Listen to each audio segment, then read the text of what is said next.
And speaking of the Daytona 500, our very own Rick Rackneath is live from Daytona with a preview, and he's joined by legendary driver Jimmie Johnson. Rick, what are you guys up to? Griff, it's pretty amazing. So, yeah, I've been covering this race. I think this is my 11th year coming here.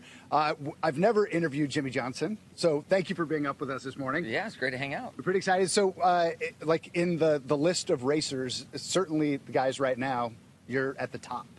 Yeah, I guess getting close on age, and then our stats and success we've had on track has just been amazing too. So it's amazing how fast time goes, but I'm having a great time. Yeah, and I was referring to success, not age, but you brought it up, so I'll go with it. You're 42 now, which is getting up there a little bit, but you can race for a long time. How much longer can you do this? And also, you still feel like you're competitive. You haven't lost anything.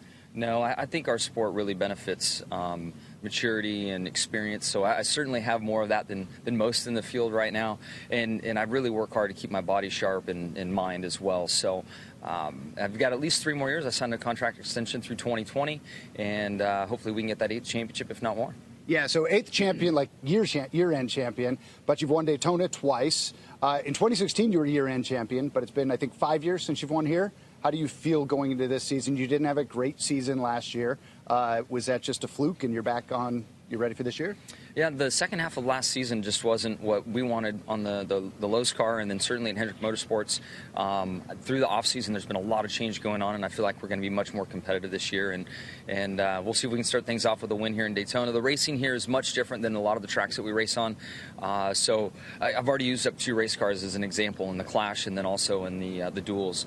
So we're in our 3rd car for the Daytona 500, and hopefully we don't get caught up in anything in it. Yeah, so you've been doing this since a long time. You're from San Diego, which is not that typical of a place, I don't think, to start in racing. But how old were you when you started? And then if you've been doing it that long, how do you ever give it up? Yeah, I started riding dirt bikes at the age of 4. My grandparents owned a motorcycle shop out there, and that's kind of my entry point into motorsports.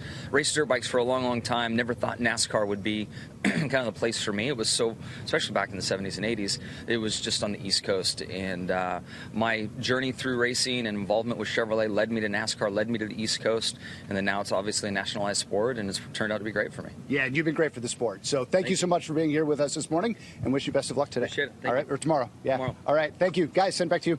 Thanks, Rick. Thanks, Appreciate Rick. it. Great stuff.